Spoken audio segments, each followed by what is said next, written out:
What is going on, everybody? Welcome back to Primal Tactical. So I wanted to go over a review of, well, actually, first before I get there, I went over this entire video and then realized it recorded in slow motion. So the entire time I was like, it was like a 33-minute video. I'm like, I did not just do this for 33 minutes. Yeah. So I have to redo this whole thing. Today I want to go over two different sights that I got. I've got both of them by Vortex. It's the Strikefire II and the Spitfire. I like both of them. Both of them have different uses, but I'll get to that here in a second. So the first one I want to go over is the Strikefire II. It's definitely not my favorite one. My favorite one is the Spitfire so far. And as I get more sights, well, we'll see what's better, what's worse. Everybody's got their own deals. The one I have right here is a one-time zoom. I can't English. It's just not my strong suit. Yeah, anyway. It's one-time zoom, red dot, green dot, 4 MOA dot.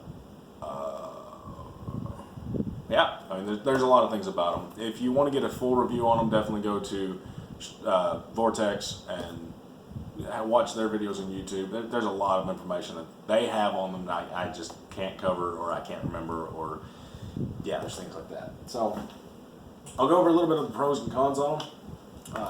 Here it is mounted on the AR that I built because I like building guns. They're fun.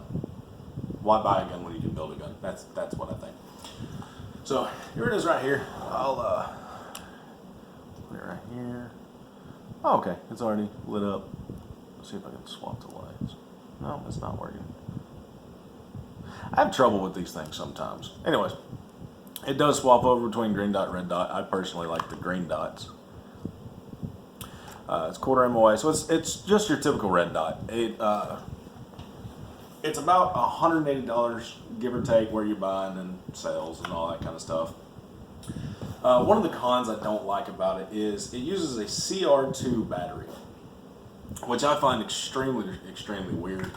I've never come across them before. I've used CR123s a lot, but I don't like them because they're expensive. They're getting a lot easier to find, but I still don't like them. But that's just a personal preference. Everybody has their own and can have their own, because I'm not going to talk about it. As far as adjusting it, sighting it in, windage, elevation, all that kind of stuff. You remove your caps on the top, and you can do it with a screwdriver, coin, almost do it with your fingernail. It's a 1/4 MOA, so 1/4 inch, 100 yards. Very easy to sight in. It's really not bad. This is the one-time zoom.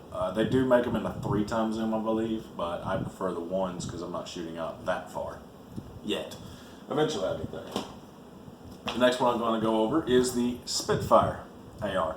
This one is definitely more expensive. It is $240, I believe.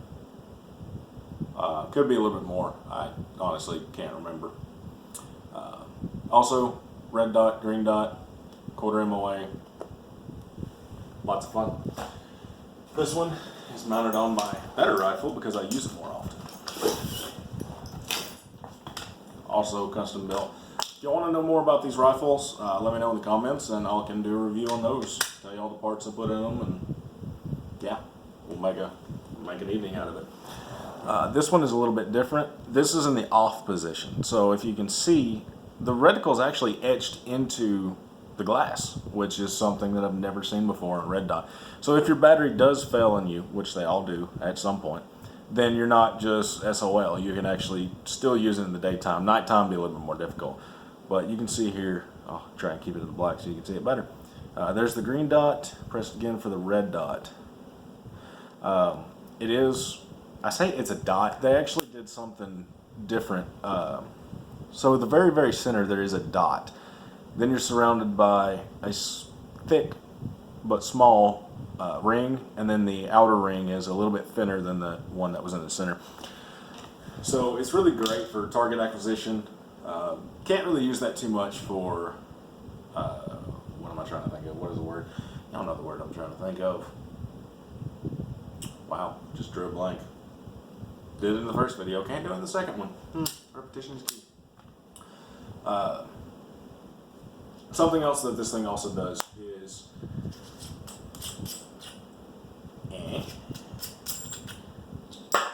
I can't get my head clear. It's just one of them nights.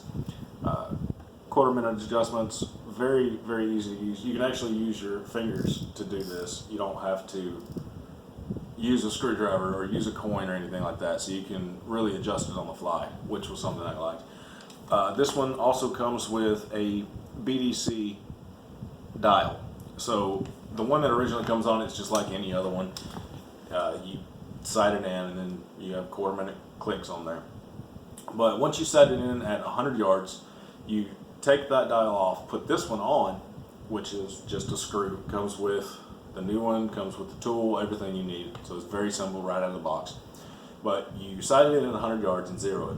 You pull this off, put the new one on, tighten it down, and you line it up with the one. Now the one is 100 yards.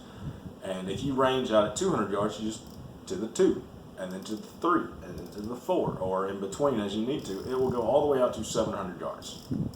Now, if you're shooting a 5.56 at 700 yards, you're a better shot than I am. I will go ahead and say that right now. I'm not the greatest in the world, not even going to claim to be. But I personally won't go out more than 500 yards, especially on a one-time zoom, because it's very, very hard to see your target. I tried to do it on a plate of steel the other day, and I couldn't. I believe I hit it, but I could not tell because the concussion rolling off of the trees was overpowering my earmuffs because I have the sound muting. Wow. Anyways. Yeah, well, I couldn't hear if I was hitting the steel or not because the sound just rolling off the trees. And yeah, but I know I hit it at 400 yards. I can definitely hear that one. But I personally do like this sight a little bit better. Yeah, so it's a lot better sight personally, and it's definitely worth the money. The battery on it, I forgot to mention that, does run off of a AA. It is not a CR2, it's not a CR123, it's a AA battery. So the great thing about it is if you run dead, you can stop by just about any gas station, CVS, anywhere. Just about everywhere sells AAA. I said AA, I meant AAA. Wow, I apologize. It's AAA battery. It runs off a single AAA battery.